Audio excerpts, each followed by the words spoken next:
Gracias a todos por venir, gracias por estar acá, gracias por la invitación, muchas gracias Julieta y Manuel, no solo por la invitación, por todo, está todo tan bueno, así que voy a intentar así que sea lo mejor acá.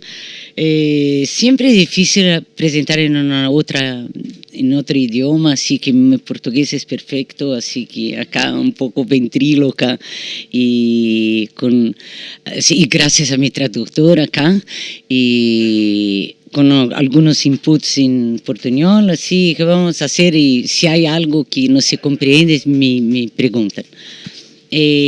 Bueno, en esta masterclass, que es una cosa que aprendí hace muy recientemente, masterclass es una cosa donde se habla acerca de sí mismo, así se presentan sus trabajos personales. Bueno, en esa masterclass presento un conjunto de trabajos desarrollados en los últimos 5 años en el campo de las estéticas de la memoria y son trabajos experimentales y llevados son intervenciones artísticas en espacios públicos y también en el ámbito de las redes y en los espacios informacionales, que ya son cosas que hago a más de 20 años. Y los proyectos que seleccioné en relación a los espacios urbanos abordo los proyectos Belleza Convulsiva Tropical, que hice en 2014 en la Bienal de la Bahía en Salvador en 2014 y Memoria de la Amnesia que hice en São Paulo, que es mi ciudad, en 2015 y 2016. Y en esos proyectos destaco más estrategias de invisibilización y ocultamiento y la supresión de las imágenes como ejes conductivos de las políticas de olvido. Y en el plano de los espacios informacionales, me concentro acá en un proyecto que me tomó mucho tiempo y que cambió muchas veces, porque Brasil cambió muchas veces en estos últimos casi 10 años, que no era para llamar Ya es ayer, que ya tuvo otros nombres, que es un proyecto que hice acompañando las transformaciones de la zona portuaria en Rio de Janeiro en el marco del proyecto Puerto Maravilla, Puerto Maravilla, con énfasis en la demolición del viaducto de la perimetral y toda la área vecina a la Plaza Mauá. Es el centro cerca del centro histórico de Rio de Janeiro. Bueno, y si tenemos tiempo al final, muestro unos 2 otros trabajos que son más que hice más recientemente, que son trabajos en vídeo hechos en el contexto de la Operación Lava Jato y de esa emergencia brutal de una cultura de odio que gotea de la web, de las redes para las calles y viceversa.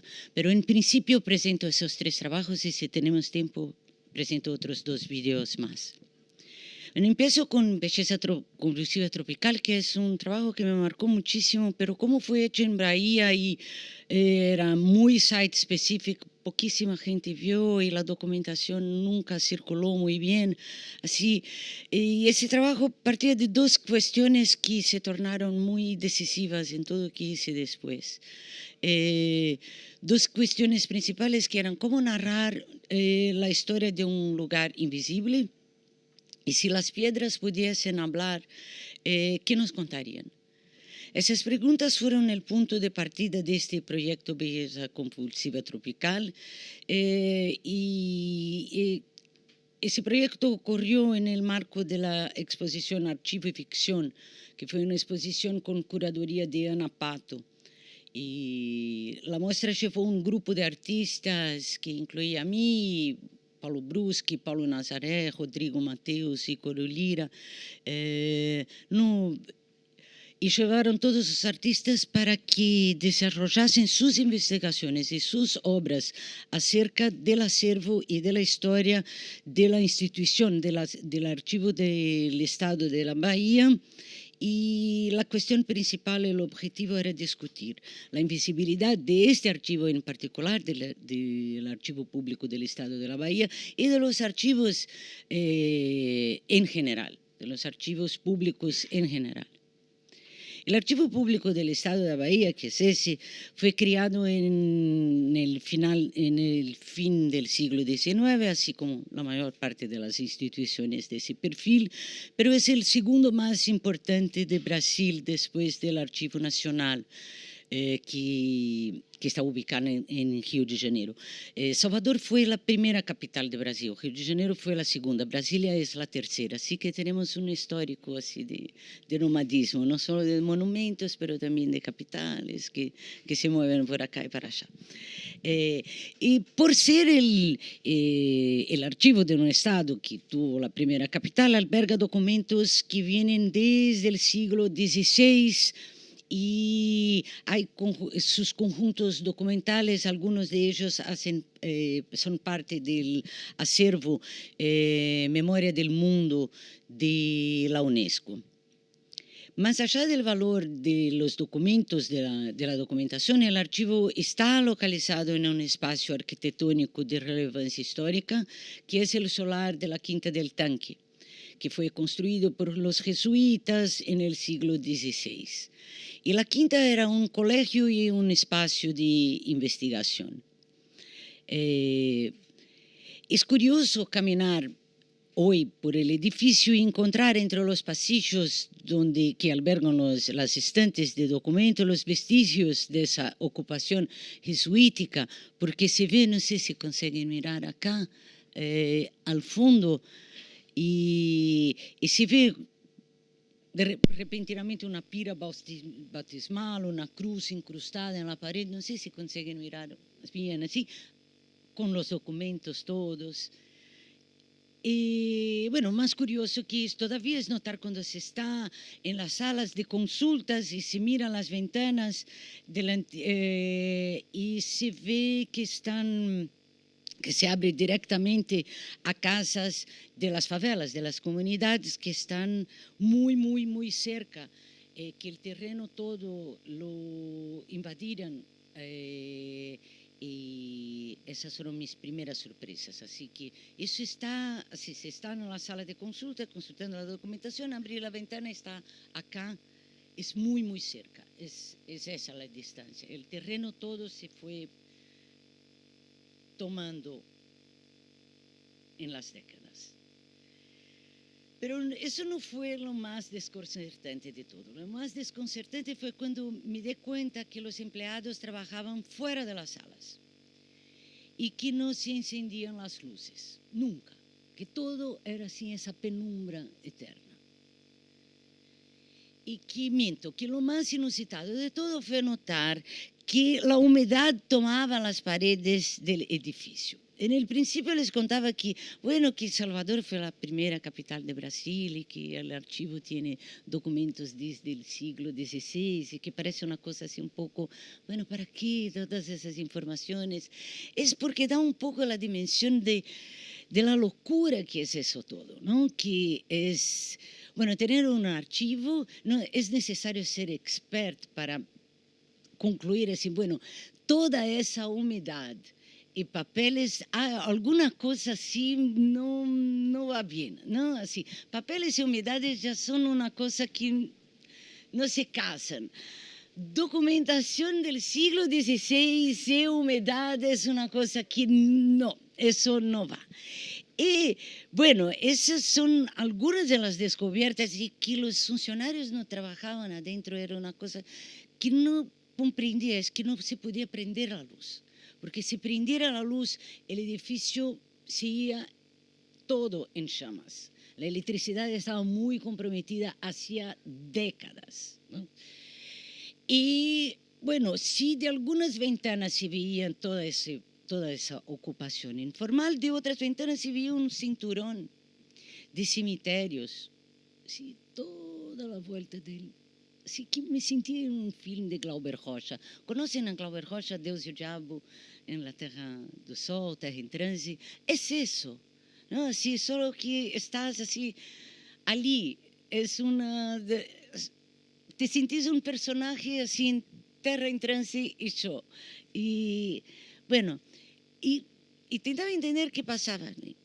Esa es una imagen que traduce bien qué es la situación, ¿no? Que ese edificio y toda esa ocupación y la exuberancia de la vegetación, ¿no? Bueno, cuando los jesuitas fueron expulsos de Brasil en el siglo XVIII, por el Marqués de Pombal, que para nosotros es el marco de la ilustración portuguesa, se secuestraron todos los bienes de los jesuitas, había toda esa teoría de la conspiración del imperio católico de los jesuitas, y la quinta fue una venganza de los ilustrados portugueses, se convirtió en leprosario. En portugués no se dice más leprosario, se dice canceníase, no sé si ustedes usan el mismo termo, pero es políticamente incorrecto para nosotros decir leprosario, pero acá parece que se dice. Se convirtió en leprosario y eso continuó como leprosario hasta los años 30. Pero leprosario en el siglo XVIII, me imagino que algunos de ustedes ya tengan leído Michel Foucault, La historia de la locura, y es eso el leprosario. Es el lugar donde, bueno, Brasil tiene lepra hasta hoy, hanseníase, es uno de los centros que todavía tiene epidemia, como India, pero en este momento tiene no solo los enfermos, pero también todos los esclavos que son capturados cuando salen y fogen, como se dice, escapan, locos, mujeres, dementes, prostitutas, bueno, todos se van a ese lugar que es un lugar totalmente maldito, ¿no? Y ese lugar se queda así, bueno, se va se conformando más o menos como leprosario hasta los años 30, cuando Getúlio Vargas, que fue uno de los líderes populistas más importantes de Brasil, más en línea con el nazismo, transfiere, porque ya esa área ya era más urbana, a los enfermos a una área mucho más lejana, en la frontera de Minas Gerais con Bahía. Y el terreno era muy grande.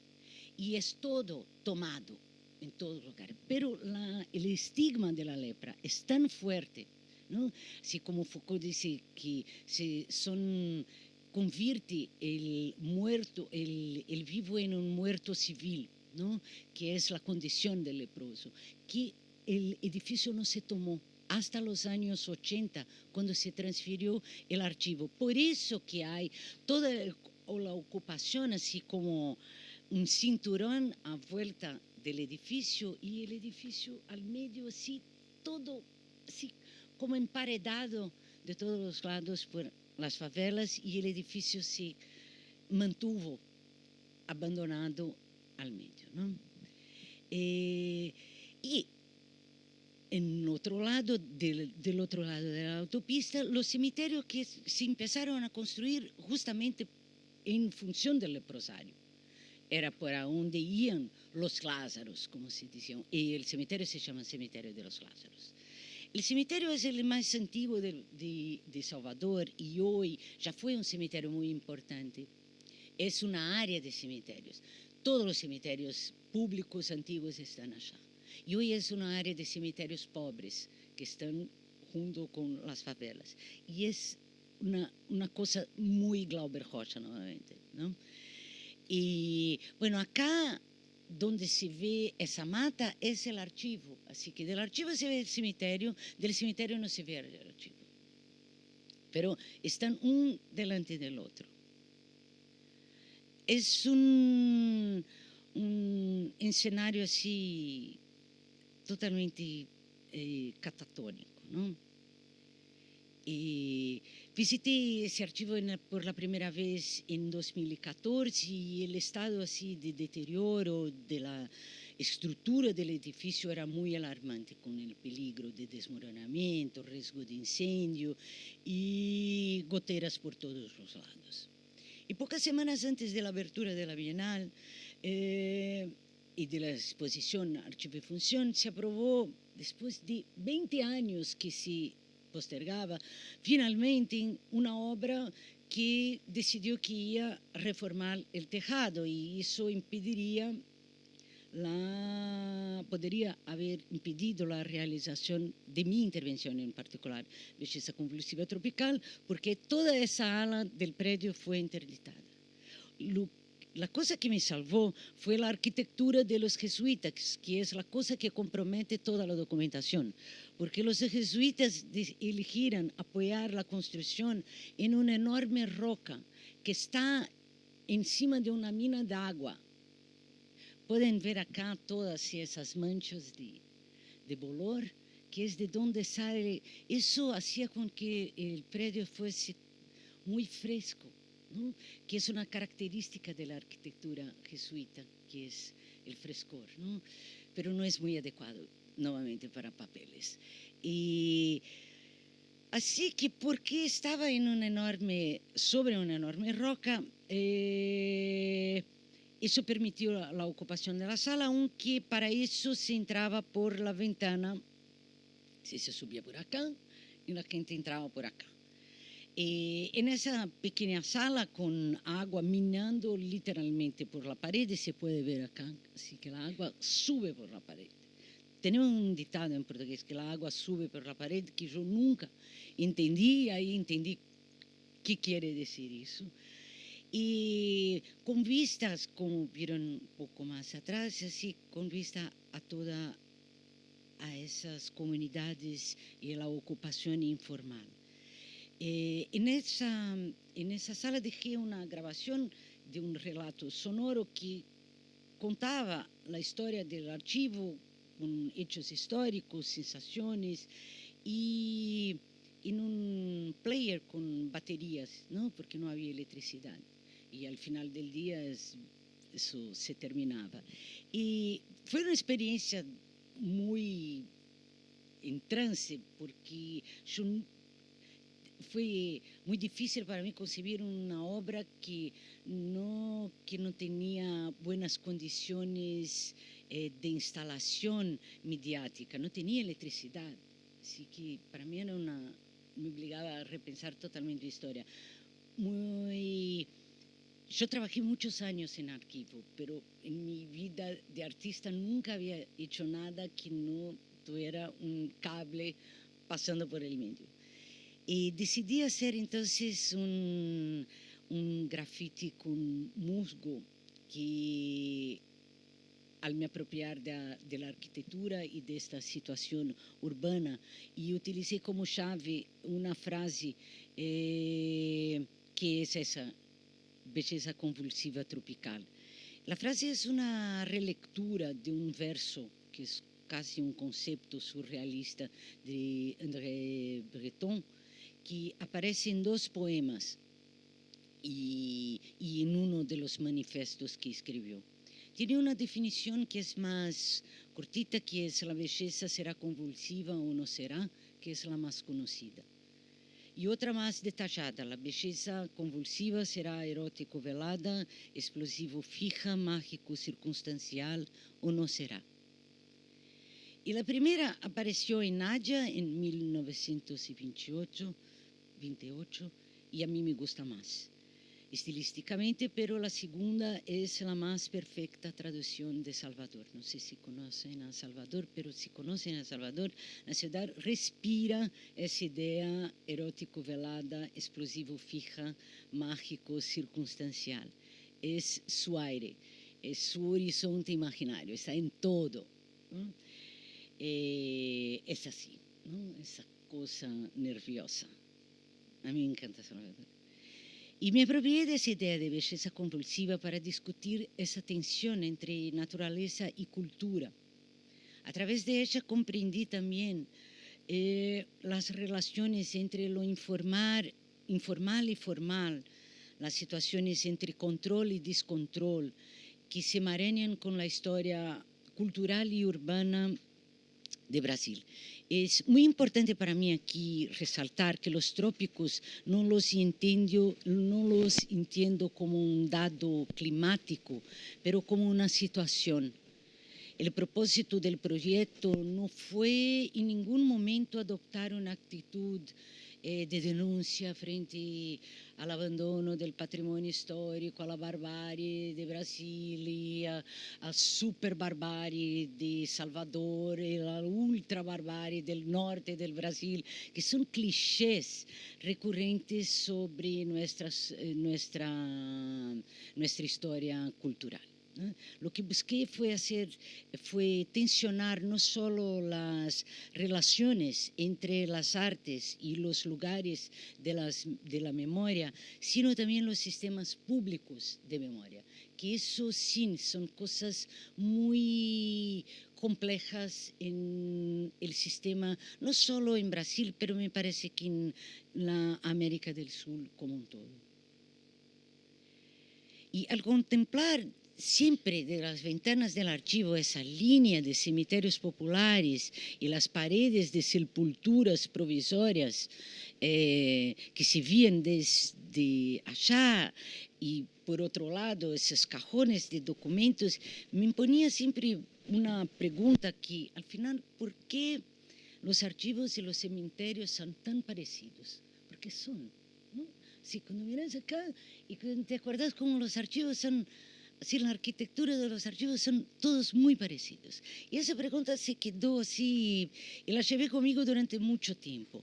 Y entre un año después, entre diciembre de 2015 y 2016, realicé con un grupo de investigadores que coordeno en la Universidad de São Paulo, el grupo Estéticas de la Memoria en el siglo XXI, un otro proyecto que es Memoria de la Amnesia, que fue una intervención artística que aborda las políticas públicas relacionadas a la memoria, pero pensadas por el prisma del olvido, no por el prisma de la memoria, de las formas como archivamos las cosas, pero de las formas como las cosas que no son guardadas, las cosas que son dejadas al borde, ¿no? ¿Por qué son dejadas? ¿Quién las dejó? Y el foco principal fue el proceso, primeramente, de cambio de lugar de monumentos que culmina en su desterro en depósitos, que son dos cuestiones recurrentes en la historia urbana de la ciudad de São Paulo.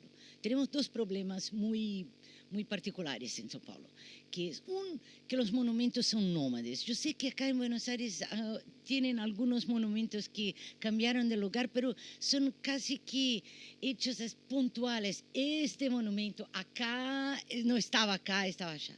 En São Paulo nadie lo sabe.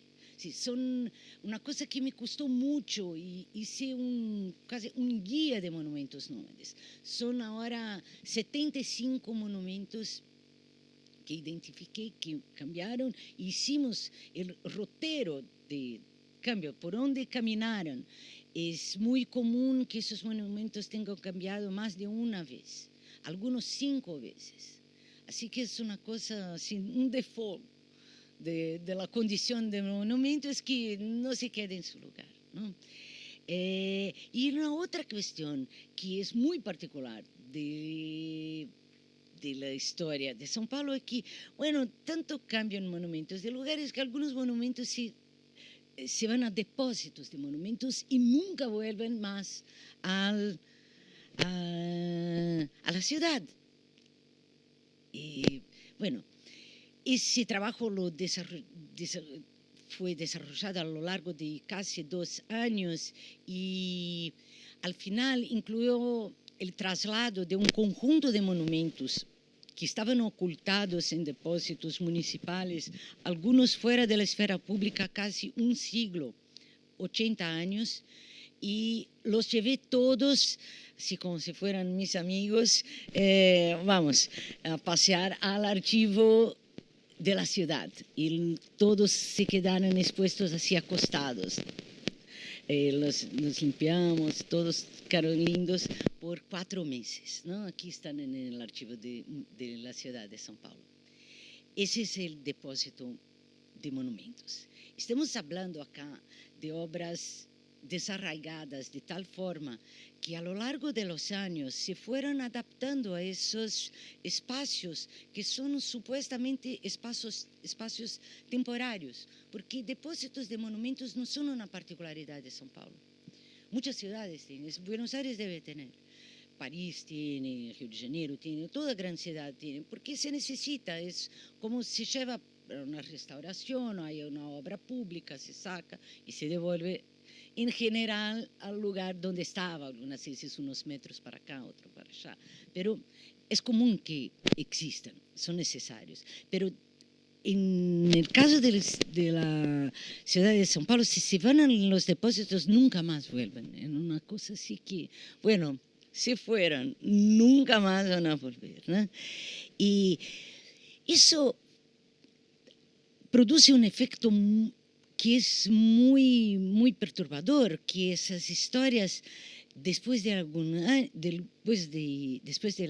años, esas historias de esos monumentos están cada vez más vinculadas a los territorios provisorios de los depósitos y cada vez menos a sus ubicaciones originales. Tanto tiempo están acá, 80 años acá, ¿no? Esa es la patria, está sin piernas, es una cosa un poco, en un momento como estamos ahora, es una cosa así tan fuerte para nosotros. Bueno, y cambia tantas veces que el efecto es ese, bueno, y no se nota porque van cambiando y no se ven más los monumentos. Ese es el monumento a los fundadores de São Paulo. Es una cosa tan icónica de que... ¿Qué son los monumentos de eso? Bueno, ¿dónde están los monumentos de los fundadores de São Paulo? Está atrás de la Asamblea de los Diputados Legislativa de São Paulo, que ahora es atrás, pero ya fue la entrada principal. Y bueno, tiene unos árboles, nadie sabe que está allá, ni los diputados, todo bien. Eso empezó en los años 20, así que no hay como imputar, bueno, es culpa de este gobierno, del otro gobierno, del pasado. No, eso empezó en los años 20. Así que empezó cuando la ciudad empezó su proceso de metropolización, eso es parte de São Paulo. São Paulo es São Paulo así desde que es São Paulo. Así, cuando empezó a ser metrópole, empezó a ser así. Empezó a cambiar las cosas de lugar y nunca paró más. Así que es parte del DNA de la ciudad, ¿no? Pero eso es un poco más compulsivo conforme los años pasan, ¿no? Es común, como dice, que cambien más que una vez. Y con eso no produce ningún tipo de lazo afectivo, no producen referencias, están totalmente fuera de escala.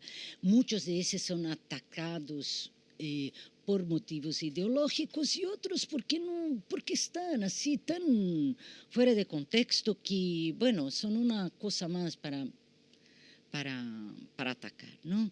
La ciudad es muy maltratada.